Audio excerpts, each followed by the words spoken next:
ఆకాశమందు సింహాసనాసనుడైన దేవాది దేవునికి నా హృదయపూర్వక వందనములు, స్తుతులు, స్తోత్రములు సమర్పించుకుంటున్నాను. అందరికీ శుభోదయం. ఈ దినాన మహోన్నతుడైన దేవాది దేవుడు నీ కొరకు సిద్ధపరిచిన వాక్కు అనుదినము నా గడప యొద్ద కనిపెట్టుకుని, నా ద్వారబంధముల యొద్ద కాచుకొని, నా ఉపదేశము వినువారు ధన్యులు. దేవుని నామమునకు మహిమ కలుగునుగాక. ఈ మాటలు సామెతల గ్రంథము 8వ అధ్యాయము 34వ వచనంలో వ్రాయబడి ఉన్నవండి. ప్రియమైన నేస్తమా, నీ దేవాది దేవుడు ఈ దినాన నీకు ఒక చక్కటి వాక్కును ప్రకటన చేస్తూ ఉన్నారు. నీవు సహాయము కొరకు కష్టములో ఉండి అతి ఇబ్బందికర వేదన పరిస్థితులను అనుభవిస్తూ ఎవరి గుమ్మముల యొద్ద, ఎవరి గడపల యొద్ద నీవు కనిపెట్టుకొని ఉన్నావో ఎరిగియున్న దేవుడు ఈ దినాన్ని నీకు తన వాక్కును ప్రకటన చేస్తూ ఉన్నారు. నీవు నా గడప యొద్ద కనిపెట్టుకొని, నా ద్వారబంధముల యొద్ద కాచుకొని, నా ఉపదేశము విను అని నీకు ప్రకటన చేస్తూ ఉన్నారు.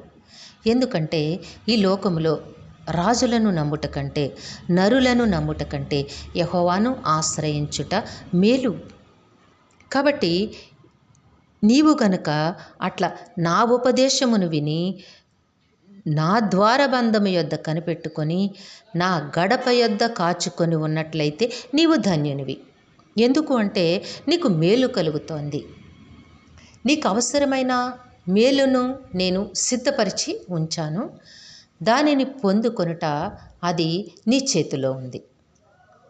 నీ దేవాది దేవుడు నీకు అవసరమైన ప్రతి మేలును కూడా ఆయన సిద్ధపరిచి ఉంచారు. కాబట్టి నీవు ఆయన దగ్గర ప్రార్థించి, ఆయన సన్నిధిలో వేడుకొని, ఆయన నుంచి నీకు అవసరమైన ప్రతి ఆశీర్వాదమును పొందుకొనేస్తామా.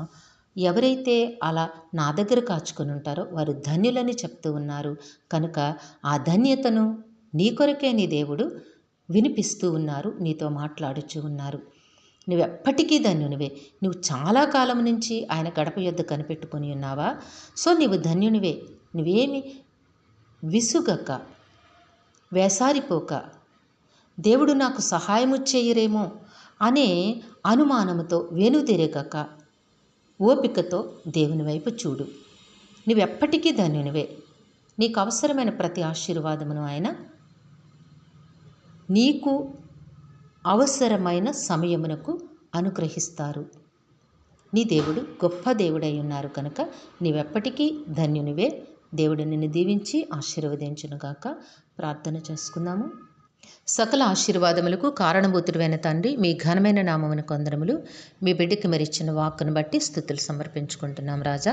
ఏ బిడ్డకైతే మీరు ఈ వాక్కును వినిపించున్నారో ఆ బిడ్డనైనా మీ గడప యొద్ద, మీ ద్వారబంధముల యొద్ద కనిపెట్టి కాచుకొని, మీ ఉపదేశమును విని మీరు సిద్ధపరిచిన ధన్యతను పొందుకునే యోగ్యతను ప్రసాదించండి తండ్రి.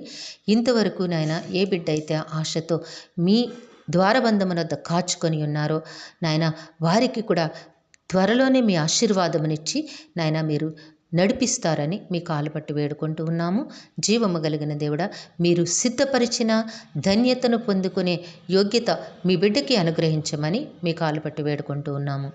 ఈ దినము పుట్టినరోజు, వివాహ దినమోత్సవములు జరుపుకొంచిన బిడ్డలందరికీ మీ ఆశీస్సులు, దీర్ఘాయుష్ను అనుగ్రహించి మీ కృపలో జీవింపచేయండి తండ్రి. వారికి అవసరమైన ప్రతి ఇవిని మీ మహిమలో నుంచి అనుగ్రహించమని ప్రాధేయపడుతూ ఉన్నాము. మా ప్రియులందరినీ, వారి కుటుంబములను మీ దివ్యహస్తములకు అప్పగించుకొంచున్నాం తండ్రి.